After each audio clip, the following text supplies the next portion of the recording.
রোহিঙ্গা কইয়া asylum application করছেন unsuccessful হইছে এবং ইমিগ্রেশনের আলাদা একটা ধারা আছে, এই ধারার আন্ডারে আপনারে তারা এন্টি ক্লিয়ারেন্স রিফিউজ করতে পারে। তাজ ভাই, আমি একটা প্রশ্ন করতেছি দর্শক হিসাবে, একজন লেম্যান হিসাবে। এই ভদ্রলোকের ম্যারেজ মেনে নিয়েছে, 29,000 পাউন্ডের ইনকাম মেনে নিয়েছে, জেনুইন সাবস্টেন্স রিলেশনশিপ মেনে নিয়েছে, এর অ্যাপ্লিকেশন যদি ওই গ্রাউন্ডে রিফিউজ করে, পাবলিক ইন্টারেস্টে রিফিউজ করে, অ্যাপিলে কিভাবে এটা পাওয়া সম্ভব? তাজ ভাই, এটা একটু বলবেন প্লিজ। কলে চলে যাচ্ছি। আসসালামু আলাইকুম। হ্যালো, আসসালামু আলাইকুম। ওয়ালাইকুম আসসালাম। প্রশ্ন করুন, তাজ ভাই জবাব দেবেন। জি, আমার একটা প্রশ্ন আছে। আমি বিদেশে আসলাম 2008 তো বাদে আমি রিফিউজি কেস করছিলাম, তো এটা আর হইছিল না। এর বাদে আমি বিয়া করছিলাম, বিয়াটাও রিফিউজ করছে। তো আমি চাইলাম এখন দেশ থেকে ক্যারি আইতাম, তো এটা জানতাম চাইলাম যে কতদিন লাগবো দেশ থেকে যদি গ্যারি স্পাউস হিসাবে অ্যাপ্লিকেশন করিয়া আইতে চাই। 2008 আইয়া রেফিউজি কেস কিতা কইয়া মারছেন?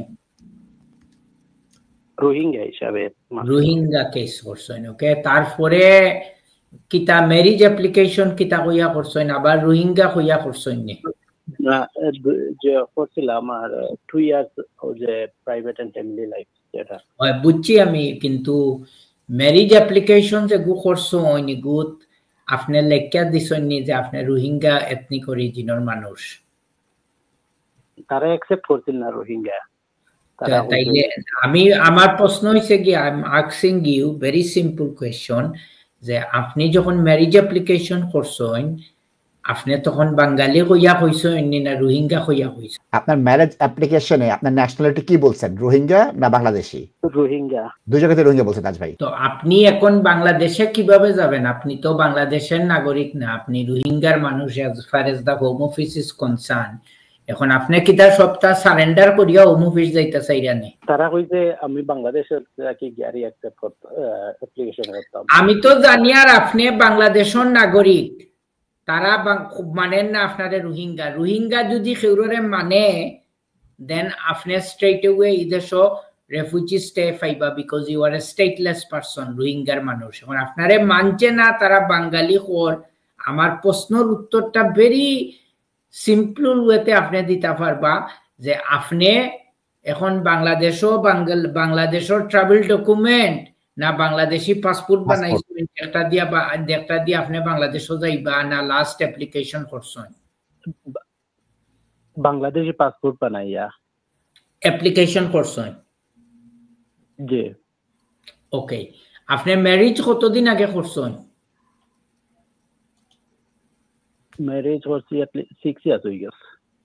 6 ইয়ার্স হয়ে গেছে। এখন আপনার ওয়াইফের বেতন আছে নি আপনি যে দেশ থেকে ভিসা লইয়া আইতা? জি। ওকে, এখন আপনি যে বাংলাদেশও যাইতা, let me tell you something, যে আপনার হয়তো ওয়াইফের ইনকামও আছে, সবকিছু আছে, আপনার রিলেশনশিপ মানব, দে উইল অ্যাকসেপ্ট এভরিথিং, কিন্তু আপনি যে রোহিঙ্গা কইয়া অ্যাসাইলুম অ্যাপ্লিকেশন করছেন আনসাকসেসফুল হইছে এবং ইমিগ্রেশনের আলাদা একটা ধারা আছে, এই ধারার আন্ডারে আপনারে তারা এন্টি ক্লিয়ারেন্স রিফিউজ করতে পারে, যে তুমি মানুষ বালা নাই, তুমি ফলস আইডি ইউজ করছো, আমরা রোহিঙ্গা হইয়া অ্যাসাইলুম ক্লেম করছো। সো একটু ভাইয়া আমি I am sorry to say this, যে আপনি এই রিস্কটা নেওয়া ঠিক হইতো না, বুঝছেন নি? আমি জানি আর যে আপনি কুইকলি ইমিগ্রেশন সর্ট আউট করতা, আপনি 6 বছর হয়ে গেছে আপনার রিলেশনশিপ ইদেশও, আপনি ট্রাই করুক, যদি আপনি নর্মাল বাঙালি হইয়া যদি আপনার পুরানা অ্যাপ্লিকেশন করতা তাইলে আমি আপনারে কইলাম এনে গো হেড এবং আপনি স্পাউস এন্টি ক্লিয়ারেন্সের অ্যাপ্লিকেশন করুক, কিন্তু তারা যদি রোহিঙ্গা ইস্যু একটা ধরে আপনারে তারা রিফিউজ করতে পারে। আমি আপনারে একটা উদাহরণ দেই, যে ইদেশও অনেক মানুষ আছে যে তারা 20 বছর কমপ্লিট করে লিছেন। সো সবে মনে করেন যে 20 বছর কমপ্লিট করে লিছি মানে আমি ডেফিনেটলি আমি স্টে পাইলিম, কিন্তু 20 বছর একটা ইস্যু হইল কি তারা আপনার পুরা ব্যাকগ্রাউন্ড দেখে, অনেকে ডিফারেন্ট আইডি ইউজ করেন, অন্য নামে ফিঙ্গারপ্রিন্ট দেন, অনেকরে সাইনও দিছে, কোনোদিন সাইনও গেছেন না। তো রোহিঙ্গা অনেক মানুষ আছেন হোম অফিসের সিস্টেমও, যারা অ্যাসাইলুম অ্যাপ্লিকেশন করছেন, স্টেটলেস অ্যাপ্লিকেশন করছেন, তারা হোম অফিসে not prepare to accept them as a Rohingya ethnic origin. তো তখন ওই ইস্যুগুলা তারা ধরিয়া যে আপনার যে জিনিস তারা কইব ওয়ার্ডটা হইল কি যে তুমি যে অ্যাক্টিভিটিস করছো, তোমার যে ইমিগ্রেশন ব্যাকগ্রাউন্ড, তুমি আমরা ইমিগ্রেশন কন্ট্রোলরে ফ্রাস্ট্রেটেড করছো, যার কারণে তোমারে আমরা সুইটেবল ক্যারেক্টার মনে করিয়া না, এবং কইয়া রিফিউজ করলে তখন আপনি যদি এটা রিফিউজ করে আপনি আপিল করতে পারবা, কিন্তু আপিলও গিয়াও সাকসেসফুল হওয়া একটু ডিফিকাল্ট হইব। এবং I am very sorry to say যে আমি আপনারে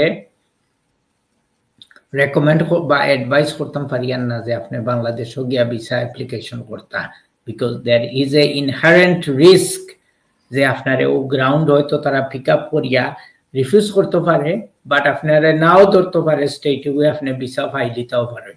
থ্যাংক ইউ। তাজ ভাই, আমি একটা প্রশ্ন করতেছি দর্শক হিসাবে, একজন লেমেন হিসাবে। এই ভদ্রলোকের ম্যারেজ মেনে নিয়েছে, 29,000 পাউন্ডের ইনকাম মেনে নিয়েছে, জেনুইন সাবস্টিটিউশন রিলেশনশিপ মেনে নিয়েছে। এর অ্যাপ্লিকেশন যদি ওই গ্রাউন্ডে রিফিউজ করে, পাবলিক ইন্টারেস্টে রিফিউজ করে, অ্যাপিলে কিভাবে এটা পাওয়া সম্ভব? তাজ ভাই, এটা একটু বলবেন প্লিজ। আসিফ ভাই, আপিলে গিয়ে যেটা হচ্ছে কি, the good thing is that would be যে উনি নিজের স্বেচ্ছায় বাংলাদেশে গেছে,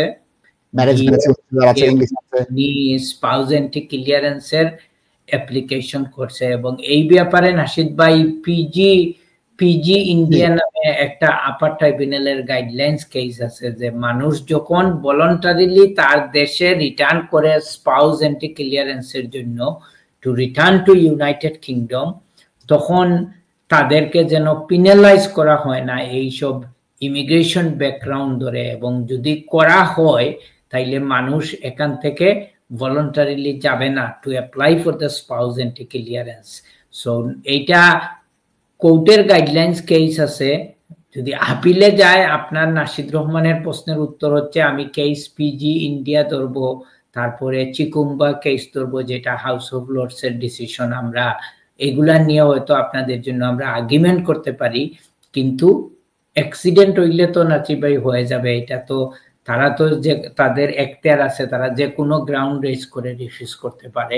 ভাইয়া, আপনাকে আমি নেগেটিভ অ্যাডভাইস দিছি, কিন্তু এরপরেও বলতেছি ডিপলি থিঙ্ক অ্যাবাউট ইট। এবং আমি আমারও কিছু ক্লায়েন্ট আছে যাদের কথা হয়তো এখন মনে পড়ছে, তো সে অনেকে কিন্তু এইসব সিচুয়েশনে বাংলাদেশে ব্যাক গেছে, ভিসাও নিয়ে আসছে, অনেককে রিফিউজ করছে। পরবর্তীতে আমার মনে পড়ে হয়তো 4 বছর আগে নাশিদ ভাই আমি একটা হিয়ারিং করছি, যেটা হচ্ছে কি আমি এন্টি ক্লিয়ারেন্স অফিসার ঠিক এইভাবেই রিফিউজ করছে, উনার রোহিঙ্গা কেস ছিল। তারপরে আমি প্রথম কোর্টে আপিলে গিয়ে আমি লস্ট করছি নাশিদ ভাই। ওই আগের সময় ওইটা ছিল 320 ইমিগ্রেশনের rule, general grounds for refusal 320 subsection 11।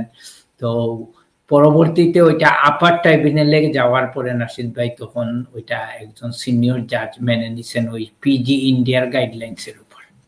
ধন্যবাদ, সুন্দরভাবে তাজ ভাই ব্যাখ্যা করেছে। প্রয়োজন আপনি শেয়ার দিয়ে রাখেন, লাইক দিয়ে রাখেন, 5 বার 10 বার দেখেন, বোঝার চেষ্টা করেন, এই আলোকে আপনার সিদ্ধান্ত নেন। ধন্যবাদ দর্শক।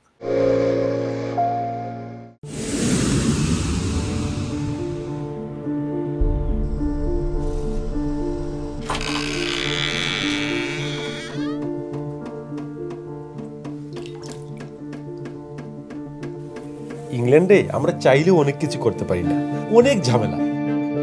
হায় রে হায়, লন্ডনের এই জীবনে ঝামেলার কোনো শেষ নাই। আমি লাল, আমার ইমিগ্রেশন, ঘর, ব্যবসা সবকিছুর ঝামেলার সমাধানে সবসময় পাশে আছে তাজ সলিসিটার।